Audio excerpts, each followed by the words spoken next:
Guys, Coach Kurt. So this is part 3 of a 3-part series by request.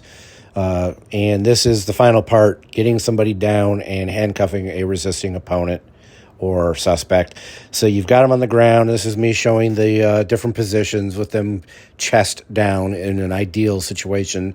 They're chest down and you're on their shoulder or their back or their hips, etc.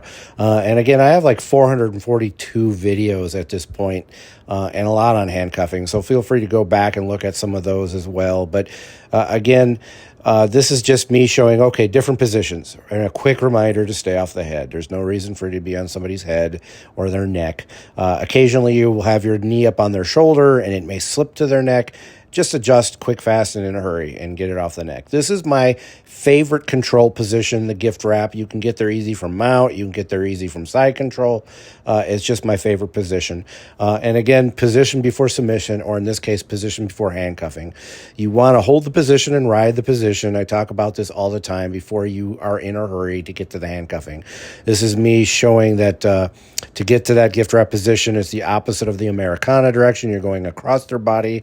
I'm lowering my body, my torso down on their elbow so they can't bring it back up. I am trapping their elbow across their face, and I am reaching out underneath their head and grabbing their wrist, and then I'm rowing them to their side. And then I can adjust to the gift wrap position to the straight jacket. And the straight jacket, the only real difference is you see my left hand has got his wrist, and if I grab also his left wrist, then that is a straight jacket with just even a little bit more control. There we go. Straight jacket right there. Lots of time to talk to them. Get them out of their lizard brain. I say that in all my videos. Get them out of their lizard brain. You see my partner doing it to me. Here is something I want to emphasize. It's called the Addams Family Thing hand. See how I'm crawling up the mat? That is a great way to get them to move their elbow. It's against a strong opponent who's not letting you move their elbow. That is a great way to do it. It works excessively well. I'm demonstrating that you could do for MMA, head strikes, and so forth, but this is not MMA. This is for law enforcement. Taiho Jutsu. So again, I'm in the gift wrap and the straight jacket position. Probably my favorite position of all control positions. And now I'm showing you a quick and easy way to transfer to the straight arm bar, Jujutsu. If you're Japanese Jiu-Jitsu, Judo, Taiho Jutsu, or you're a traditionalist, Jujutsu. It's a straight arm bar. You see it in all the grappling systems. See how tight I have my heels are in tight, my buttocks is tight against his shoulder. I'm saying you're pulling everything in, I'm pinching everything, and you're going to see me pinch my knees together. That's super important. Everything should be super tight, and I'm slowly transitioning into an arm bar. And then in a bit, I will show you how to go from that position into handcuffing. But again, in slow-mo, maybe you got there from S-mount, maybe you got there from side control. Here's what I was talking about, from mount position anyway. I'm going into the Jujutsu, the straight arm bar, and boom. And this is how you bend the arm over. You do a modified tactical get up, and you transfer them into the chicken wing or the bent arm bar for handcuffing. Guys, this is a great way to get from that point. I'm not a big fan of the straight arm bar in law enforcement, but sometimes you get to a position that they give you. You may not get to choose what position you are in. But again, the straight arm bar is definitely usable, but not my go-to if I have an option to go to something else.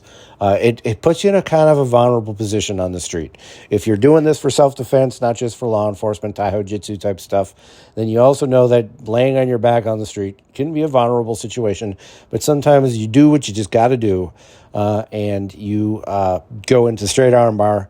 This is how you would transfer from straight arm bar into the bent arm chicken wing position for handcuffing. And guys, be careful with each other when you're practicing it. This would be from a strike.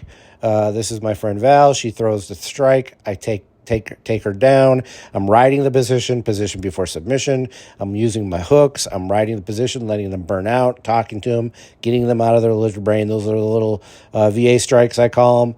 And this is the Americana, a great way also to kind of hold them down, pin them, and in this case, a pain compliance technique, putting them in the Americana, that nice paintbrush action you do there, and then transferring them to the arm or to the bent elbow for handcuffing.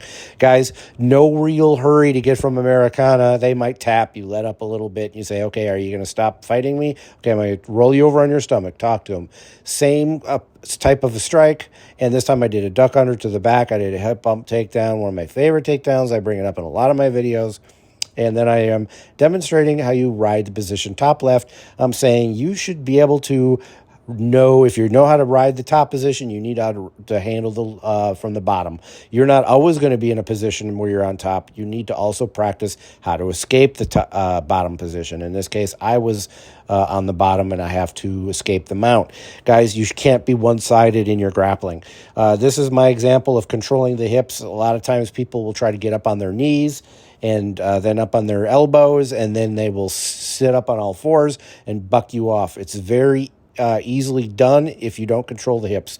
This is how you control the hips. You shoot the legs in, popping the thighs, knocking their legs out from under them. And I'm over-exaggerating that position, how I'm forcing my weight down from my torso to her lower back, controlling the position. I'm also adjusting her head, moving it to the side. That takes all the strength from her spine. It's not any kind of pain compliance. It just takes the strength. They need that alignment to have strength to sit up. You bend the head to the side, it takes away the alignment. And here, Val doing it to me.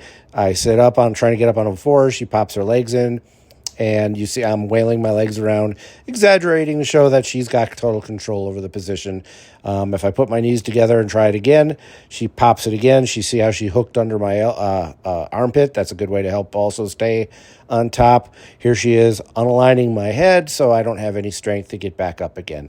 I also am demonstrating how I've got my hands underneath me and I'm not letting her get to them, and she's going to use a combination of voice commands and pain compliance for me to get my hands out. That is covered in plenty of videos as well. Again, I have like 442 videos. Please go through them and see what you can find. I think you'll like a lot of the old videos. Just a demonstration of the same video. Somebody trying to get up on all fours. If you do not have a practiced answer to this problem, they will buck you off, and now the fight is on. Here she is also doing the whole thing with my head and my neck, aligning. At this point, I'm totally pointless. I can't get up unless she releases her legs, and then she did, so we can demonstrate it again. See how I'm trying to get up on all fours? She jets the leg in. Rickson Gracie demonstrates a method of that to get to the rear naked choke. That's one of his favorite ways of doing I modify it for handcuffing. Here I am not letting her take my hands. She's going to unalign my head again to basically say, hey, give me your arms. Takes the strength away, and then she went to the other side and popped that arm out. That chicken wing position can be painful, so then I will give her my other hand. Guys, that's a super important position. This is from Neon Belly or Side Control. This is Kimura, super important position in handcuffing and grappling in general. It's the Kimura grip to roll them over on their stomach. It is one of the best ways to get somebody into a handcuffing situation where you want to control them and get them in handcuffing. It's also a very good control position. You can sit there and let them burn themselves out. They get kicking and bucking, and you say, okay, are you done? I'm going to put you in handcuffs, start cooperating, and everything will be fine. Here I am again doing that Kimura grip, or the double wrist lock as they call it in catch wrestling, or other styles even. And it's a thumbless grip. That's important. Guys, be very careful practicing these shoulder locks on your partners. It's a great way to hurt somebody's shoulder. You have to be very slow and methodical. There's no reason to go fast. There's no reason to do fast motions and jerky motions on any of these positions, even on the street in live situations.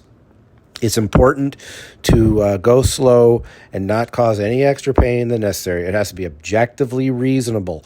You're not trying to hurt somebody on purpose. You're trying to get just enough out of them to get them in handcuffs. And this is a great control position.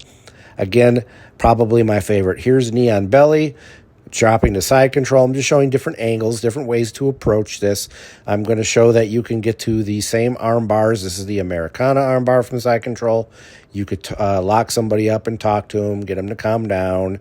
And I'm saying, okay, so if their arm is going the other way, Perfect, no problem. Easy peasy, nice and easy. You do the Kimura grip. Guys, you could also go straight arm bar from there, to almost like a crucifix position. And I'm using leverage with my leg up like that in the Kimura position. I'm just demonstrating that. Knee on belly. You see those pitter-patter strikes. I call them the V8 strikes. I explain why I call them that in other videos. They're just not hardcore strikes. They're simple atemiwaza for them to get their hands up to protect their face. That gives you the option then to grab their hands and manipulate their arms. Striking can make grappling easier. Okay, so here's some basic guard passing concepts that might be applicable to training into handcuffing. In this position, I'm going for a straight arm bar from the same side as opposed to going to the opposite side like you normally would. Just another option. Guys, this is a good time to introduce these concepts. Working side control, working half guard, and so forth. Here we are again where I'm giving her that bad guy energy. What do I mean by that? I'm just giving her athletic bad guy energy at about 50% to give her the ability to work the positions. When you have somebody who's new to this stuff, you start out slow, you crawl, you walk, you run, you get the idea. You don't want to run right into it. But, if I recall, this was her first day practicing this stuff, and she was picking it up pretty quick. Here she is in full mount, getting me in that Americana position, and I'm doing some, movement, bucking, and you'll see that I'm tapping her foot. That's me reminding her to throw the hook in. Guys, super important to throw that hook in because that keeps you from being bucked off. But see, this giving her that bad guy energy at about 50% still allows you to work the position and to coach the position. If you're not doing that, then it's easy to miss out on this kind of stuff. This is why I'm not a big fan of teaching people or introducing rolling or sparring early on in grappling, like some jiu-jitsu schools do. I believe in holding off, at least 3 months. Here we are again, giving her that bad guy energy. I'm trying to just give her that rough and tumble feel, and then she did a good job of turning it around into a seatbelt position by taking my back, and I was putting all my weight on her, and she was able to just move out of the way, and I went down. There she is, going into full mount again. I'm telling her to hold the position and wait for the opportunity to take the Americana. She finds it. She puts the Americana on. Remember, talk to the bad guy, get him out of their lizard brain, let him know, hey, it's going to be okay. Get him out of that lizard brain. Wait for them to, drop that energy level before you try handcuffing or submitting or what it is you're going to do. And there's that bent elbow position for handcuffing, and there we go. Guys, this stuff is super important. Here we're doing some basic mount recovery from half guard. This is something I've seen on the street. An officer that was put in a lockdown position in it's a half guard position and didn't know how to escape it. So it's important to put this kind of stuff into your training. Working it slow, methodical. Generally speaking, bad guys aren't going to be using lockdown or other more sophisticated half guard systems, stuff like that on you. Here I am telling him I'm trying to make you think that I'm working on the arm, and I'm going to get your energy and mind focused on that, and then I'm going to quickly go right back to the knee and push it. Guys, that divided attention sometimes works really good. Here I am just introducing some basic guard breaking. Again, this is just to show that this is something that you should work into your handcuffing system. Here's basic side control, where I'm shifting from one type of side control, standard side control, to scarf hold, in this case reverse side control, to accomplish the mount.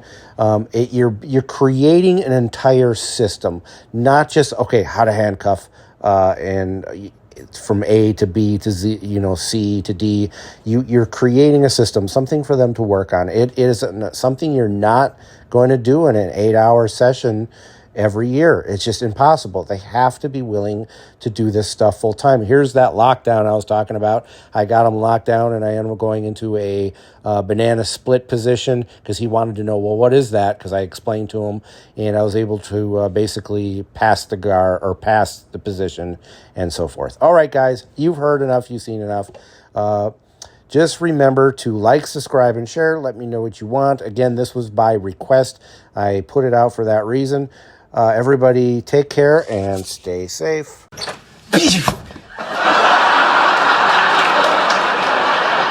Oh no!